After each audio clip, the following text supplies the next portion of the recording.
Physical science methodology bits. సైన్సియా అనే పదము ఈ భాష నుంచి వచ్చింది. English, Arabic, Germany, Latin. సైన్సియా అనే పదము ఈ భాష నుంచి వచ్చింది, లాటిన్ భాష నుంచి. సిరే లేదా సైన్సియా అనే పదం యొక్క అర్థము సత్యం, అసత్యం, జ్ఞానం, నైపుణ్యం.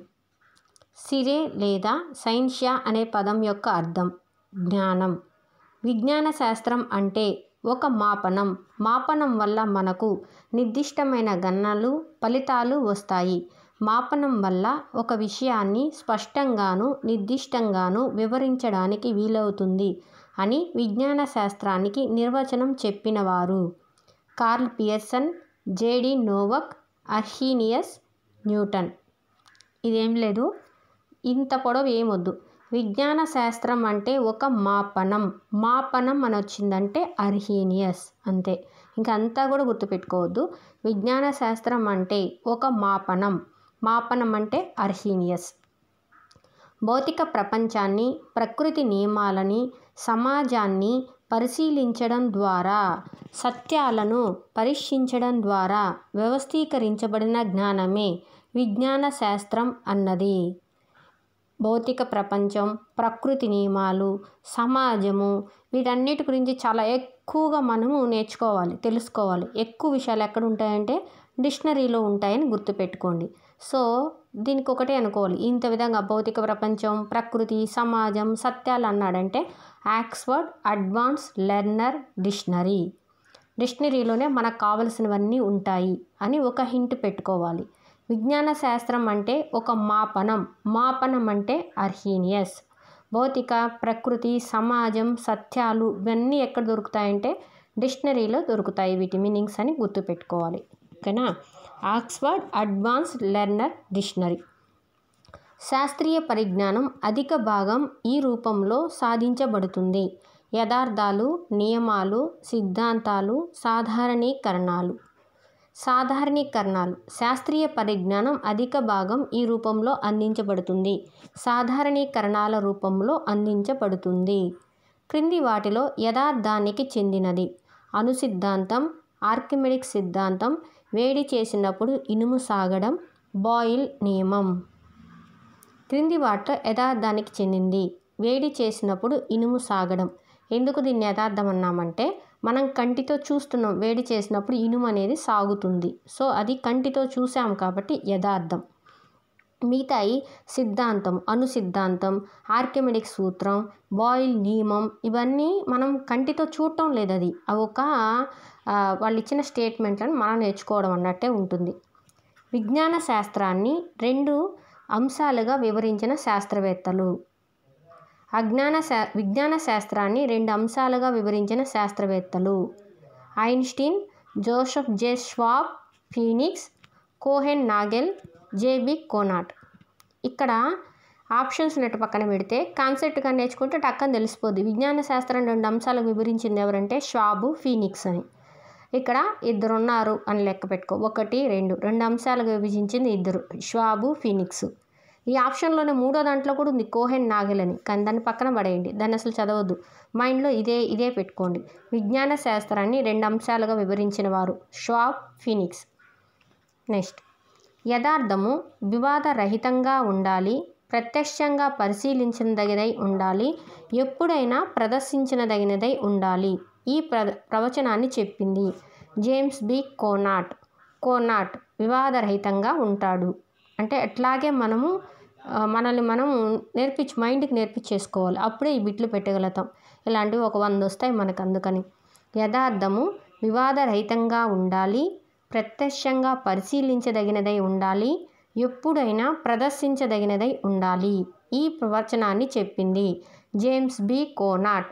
కోనాట్ వివాదరహితుడు అనగానే మనం జేమ్స్ బి కోనాట్ వివాదరహితుడు, అంతే. అక్కడ వివాదరహితం ఉంది, కోనాట్. విజ్ఞాన శాస్త్రంలోని భావనలను భౌతిక లేదా జీవ ప్రపంచ అంశాల గురించి ఏర్పరిచిన సాధారణీకారులు. ఇవి వైయక్తిక యథార్థాలు, భావోద్రేక అనుభవాలతో కలిసి ఉంటాయి. ఈ ప్రవచనాన్ని చెప్పింది భౌతిక జీవ భౌతిక జీవ అంటే జేడి నోవాక్ అని గుర్తుపెట్టుకోవాలి. జేడి భౌతిక లేదా జీవ అంటే జేడి నోవాక్. నిరూపించబడకపోయినా బలమైన సాక్ష్యాల ఆధారంగా పరిస్థితులను వివరించే ఒక ప్రతిపాదన. యథార్థం, భావన, సిద్ధాంతం, ప్రయోగం. సిద్ధాంతం నిరూపించబడకపోయినా బలమైన సాక్ష్యాల ఆధారంగా పరిస్థితులను వివరించే ఒక ప్రతిపాదనే సిద్ధాంతము. విజ్ఞాన శాస్త్రంలోని ఈ విభాగంలో యథార్థాలు, భావనలు, సాధారణీకరణాలు, సిద్ధాంతాలు, నియమాలు ఉంటాయి. సంశ్లేషణాత్మక నిర్మాణం, ప్రక్రియాత్మక నిర్మాణం, ద్రవ్యాత్మక నిర్మాణం, శాస్త్ర నిర్మాణం. విజ్ఞాన శాస్త్రంలోని ఈ విభాగంలో యథార్థాలు, భావనలు, సాధారణీకరణాలు, సిద్ధాంతాలు, నియమాలు ఉంటాయి. ద్రవ్యాత్మక నిర్మాణంలో ఇవన్నీ ఉంటాయి. సంశ్లేషణాత్మక నిర్మాణంలో 3 ఉంటాయి. అది ఎలా గుర్తుపెట్టుకోవాలంటే సంశ్లేషణాత్మక ఉంది కదా, శా కింద లా వస్తుంది. ఆ లాని 3 అని గుర్తుపెట్టుకోండి. 3 వస్తే అది సంశ్లేషణాత్మకం అని గుర్తుపెట్టుకోండి.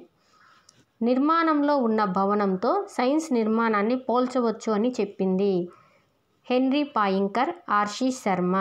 నిర్మాణంలో ఉన్న భవనంతో సైన్స్ నిర్మాణాన్ని పోల్చవచ్చు అని చెప్పింది హెన్రీ పాయింకర్, ఆర్సి శర్మ.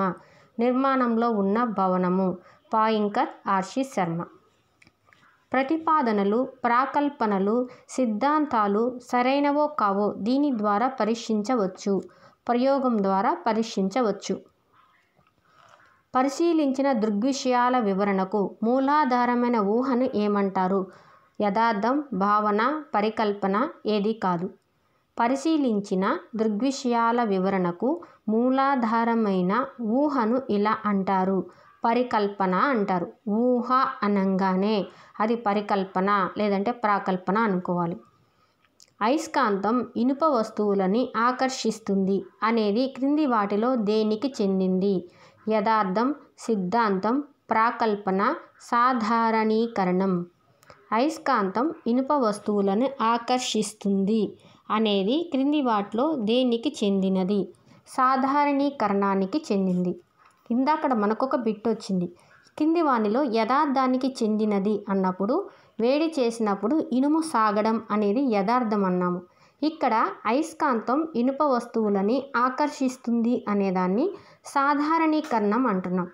ఏమిటి 2 డిఫరెన్స్ అంటే, అక్కడ వేడి చేస్తున్నాం, మన ముందే ఒక ఇనుప వస్తువుని వేడి చేసినప్పుడు అదేమైంది, సాగింది. అంటే ఇనుప వస్తువు సాగడం మనం కళ్ళతో చూసాం. అట్లాగే ఇక్కడ అయస్కాంతం ఇనుప వస్తువులను ఆకర్షిస్తుంది అనేది సాధారణీకరణం అన్నాడు. సపోజ్ నువ్వు అయస్కాంతం దగ్గర ఒక పిన్నీస్ పెట్టు, అది ఆకర్షించింది. అప్పుడు నువ్వు అయస్కాంతం పిన్నీస్ని ఆకర్షించింది, అయస్కాంతం శీలను ఆకర్షించింది అన్నప్పుడు ఏమవుతుందంటే అది యథార్థం అవుతుంది.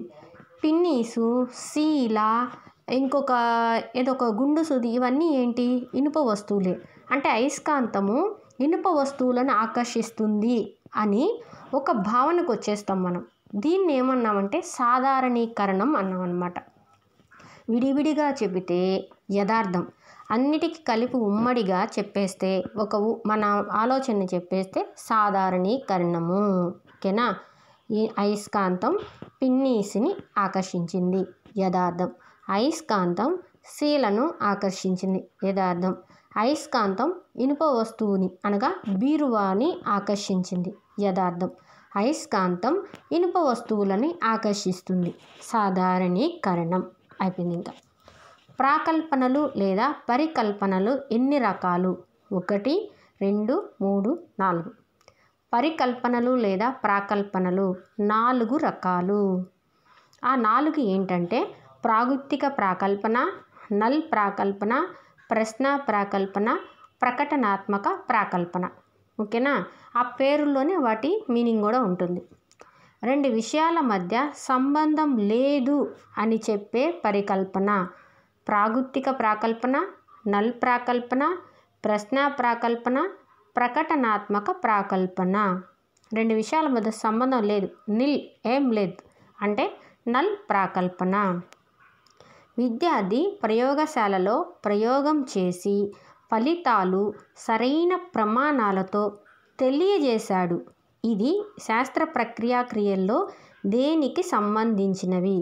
పరిశీలన, వర్గీకరణ, ప్రాగుప్తీకరణ, ప్రసారం చేయడం. ఒక్కసారి మళ్ళీ క్వశ్చన్ చూడండి.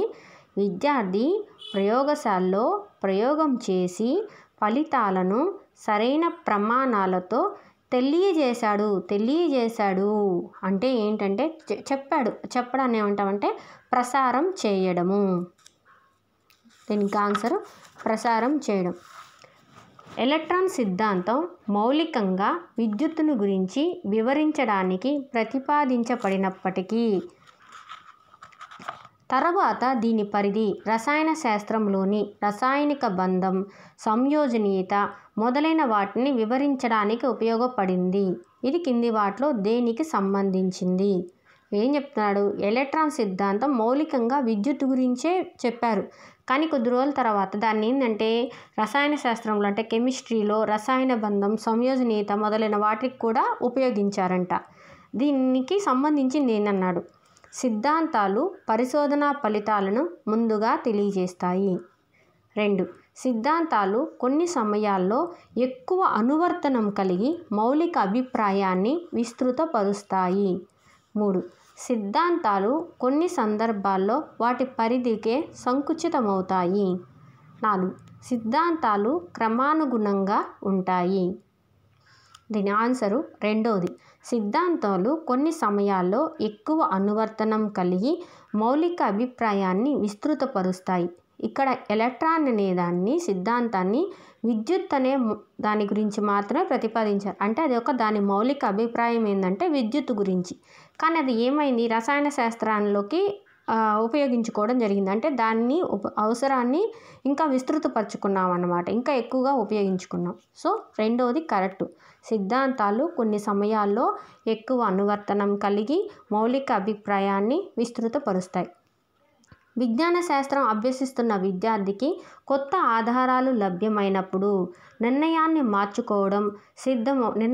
మార్చుకోవడానికి సిద్ధమవడం, వినయం, అణకువ, విశాల భావాలు కలిగి ఉండడం కనిపించినట్లయితే అతనిలో అభివృద్ధి చెందిన విలువ. 1. విరామ సమయ వ్యాపక విలువ. 2. శాస్త్రీయ పద్ధతిలో శిక్షణ. 3. శాస్త్రీయ వైఖరుల అభివృద్ధి విలువ. 4. క్రమశిక్షణ విలువ. ఇక్కడ అణకువ వచ్చింది, విశాల భావాలు కలిగాయి, తన మాటే కరెక్ట్ అని కాకుండా అతని పరిస్థితులను బట్టి దానికి వచ్చిన సమాధానాన్ని బట్టి అతని ఆలోచనను కూడా మార్చుకోవడం జరిగింది. ఇవన్నీ ఏమంటారంటే అతని వైఖరి కూడా మారింది. ఇక్కడ శాస్త్రీయ వైఖరుల అభివృద్ధి విలువ అంటారు దీన్ని. ప్రాకల్పనలలో మొదటి మెట్టు సమస్యను నిర్వచించడము. విజ్ఞాన శాస్త్రానికి సంబంధించిన సిద్ధాంతాలను దేనికి ఉదాహరణగా చెప్పవచ్చును? సిద్ధాంతాలు క్రమానుగుణంగా ఉండి ఒక సరళమైన సిద్ధాంతం సమగ్రమైన సిద్ధాంతంలో ఒక భాగంగా ఉంటాయి. ఈ దృష్టితో చూస్తే విజ్ఞాన శాస్త్రం అంటే కేవలం కొన్ని యథార్థాలు, సూత్రాలు, నియమాలు, సిద్ధాంతాలు మాత్రమే అనే భావన కలిగి ఉంటుంది. గతిశీల దృష్టి, వాస్తవ దృష్టి, స్తబ్ద దృష్టి ఏదీ కాదు.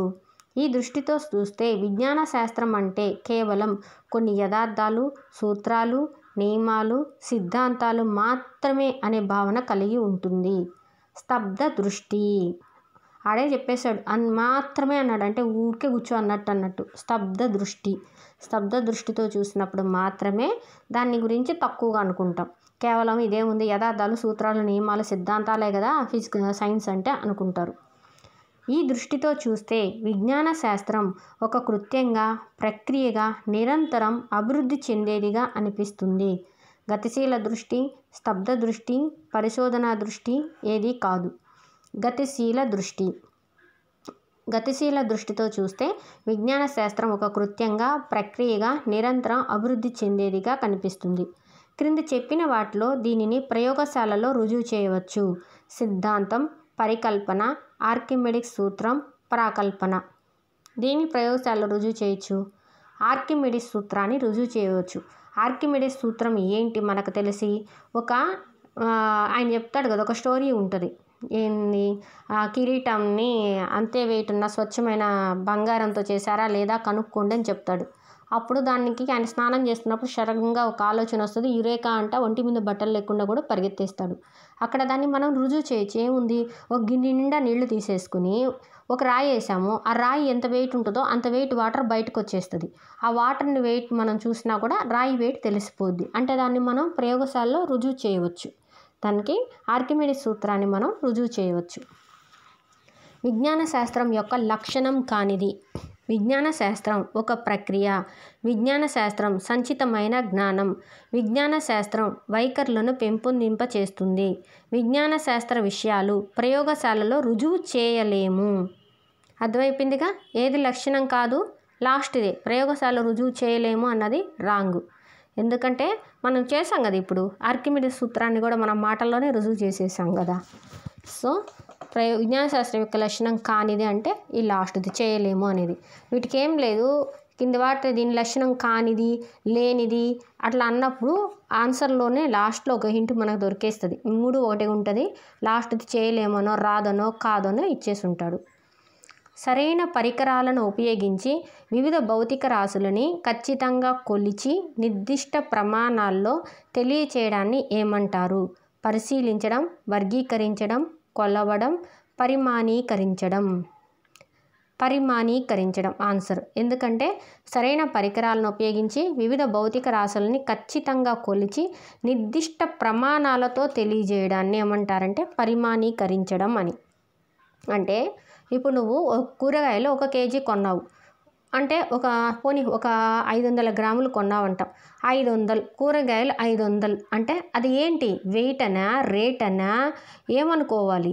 అదే నువ్వు దాని పక్కన వెయిట్ వేసావనుకో, 500 గ్రాములు అన్నావు అనుకో, అప్పుడు ఏమనుకుంటాం, కూరగాయల యొక్క వెయిట్ 500 గ్రాములు అని మనం తెలుసుకుంటాం. అట్లా కాదు, రూపీస్ అన్నావు అనుకో, ఈ కూరగాయలు 500 రూపాయలని మనం అనుకుంటాం. దాన్ని నిర్దిష్ట ప్రమాణాల్లో తెలియచేయడం అని అంటారనమాట.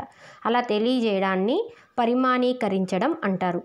యథార్థాలను పోగు చేసినప్పుడు కొన్ని సంబంధాలను వాటి మధ్య చూపించవచ్చు.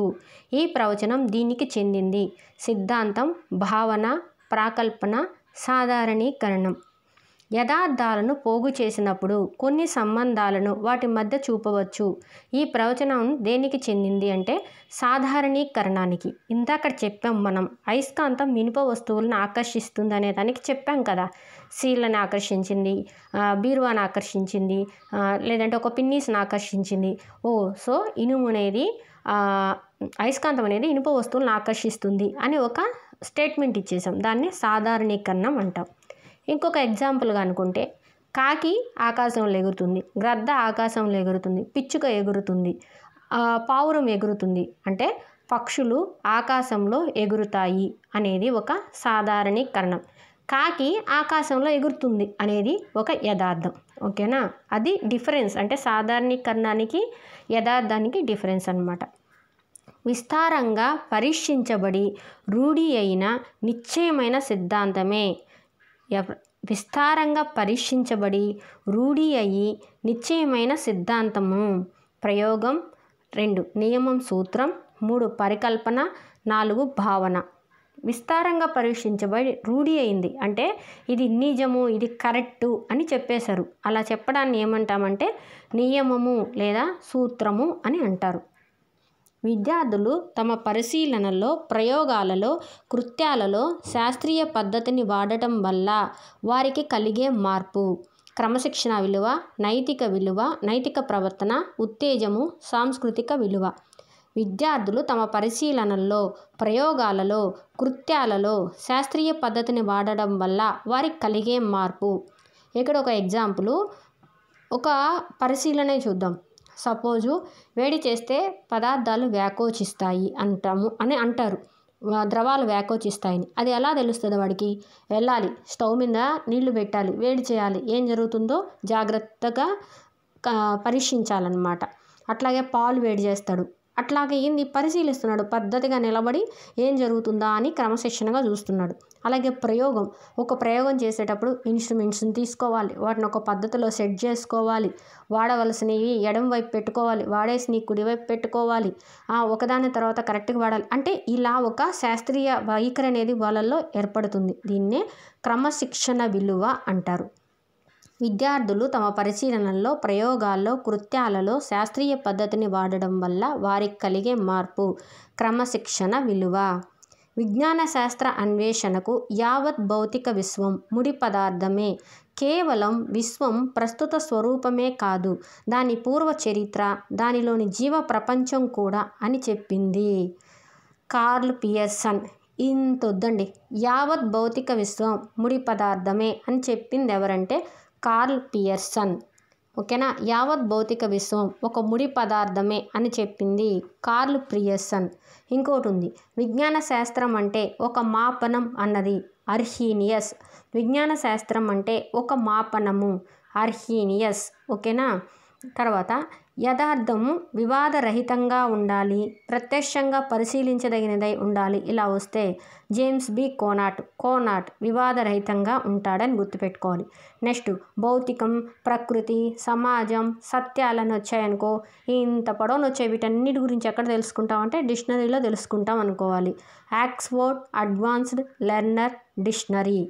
ఇంకోటి, నిర్మాణంలో ఉన్న భవనము అనగానే హెన్రీ పాయింకర్, ఆర్షి శర్మ గుర్తుకు రావాలి. నిర్మాణంలో ఉన్న భవనంతో సైన్స్ని పోల్చింది ఎవరంటే హెన్రీ పాయింకర్, ఆర్షి శర్మ. అలాగే యావత్ భౌతిక విశ్వము ముడి పదార్థమే అన్నది ఎవరంటే కార్ల్ పియర్సన్.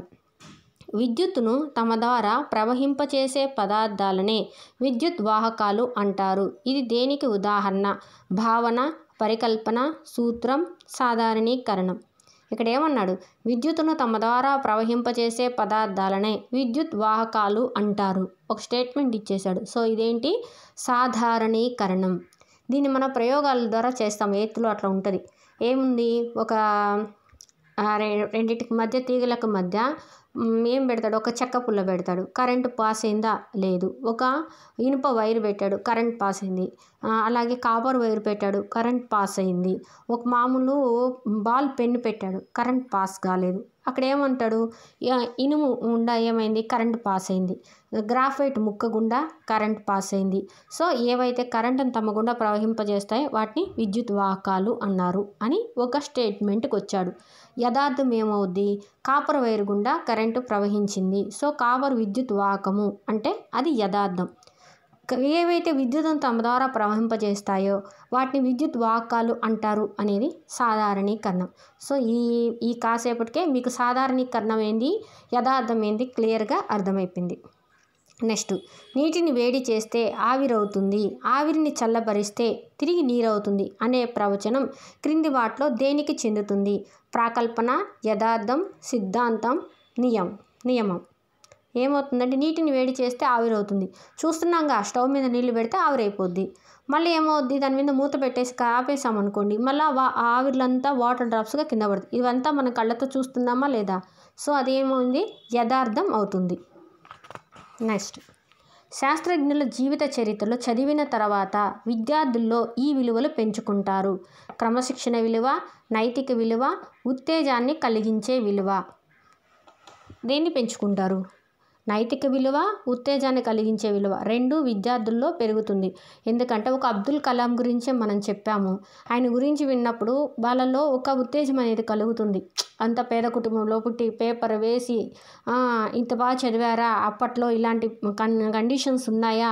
ముస్లిమ్స్, మామూలు అగ్రకులాల వాళ్ళ దగ్గర కూర్చోకూడదా? ఇలా ఉన్నా కూడా ఆయన చదివాడు. అట్లాగా మంచి ఒక నైతికత అనేది తెలుసుకుంటారు. ఉత్తేజం అనేది పిల్లల్లో కలుగుతుంది. మేము బాగా చదవాలి, మేము కూడా సైంటిస్ట్ అవ్వాలి అనే ఒక ఆరాటం అనేది పిల్లల్లో కలుగుతుంది. సో శాస్త్రజ్ఞుల జీవిత చరిత్రలో చదివిన తర్వాత విద్యార్థుల్లో నైతిక విలువ అలాగే ఉత్తేజాన్ని కలిగించే విలువను పెంచవచ్చు.